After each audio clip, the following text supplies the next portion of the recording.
салам. Кыргызды дүйнөгө тааныткан чыгаан улуу инсан Чыңгыз Айтматов өзүнүн терең ойлору, керемет сөздөрү менен адамдардын аң сезимине таасир калтырган көркөм дүйнөнү жаратты.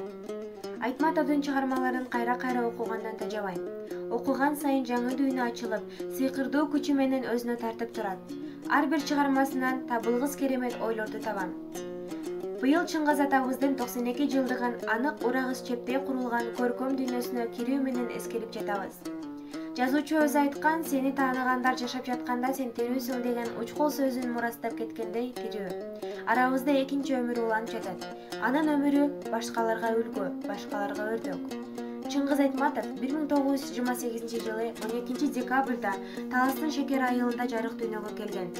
Келечекте дүйнөнү дүңгүрөнткөн улуу жазуучунун жарык дүйнөдөгү сапары эли үчүн күйүп жанган, мекенчилдиктин сапкысын тарткан Төрөкул Айтматовдун үй бүлөсүндө башталган.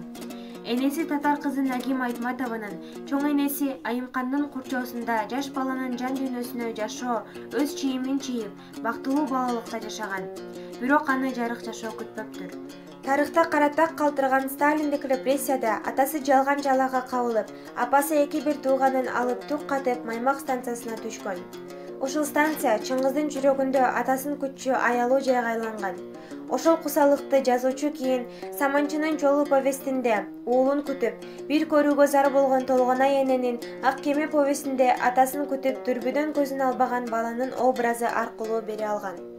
Бактылуу балалыгындагы каардуу согуш мезгили, зар какшаган үйлөргө кара кагаз ташыган Чыңгыздын сезимтал жүрөгүнөн орун алып, акыл калчаган курагында чыгармаларында чагылдырылды. Шекердеги карапайым адамдардын катаал турмушу анын чыгармаларынын өзөгүнө айланып, канткенде адам уулу адам болот деген суроого жооп издеген. Энесине жаа тарткан маңкуртту, ата керээзин түшүнбөгөн Сабитжанды көргөндө адам үчүн эң кыйыны күн сайын адам болуу деп кылымга чакырык таштады. Мен Чыңгыз Айтматовдун Ак кеме повестин окуп чыккандан кийин анын келечекти көрө билген кемеңгер экенине ынандым.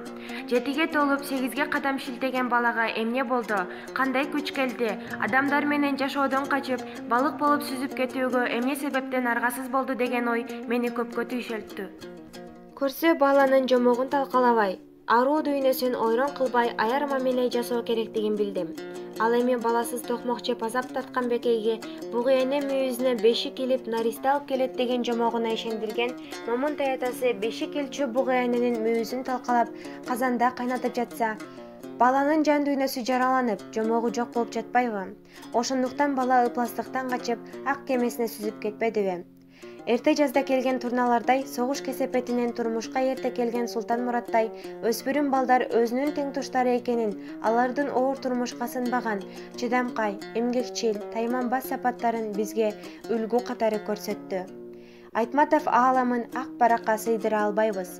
Анын көркөм дүйнөсү ар бир инсандын аң сезимине түбөлүк жашайт деп ойлойм.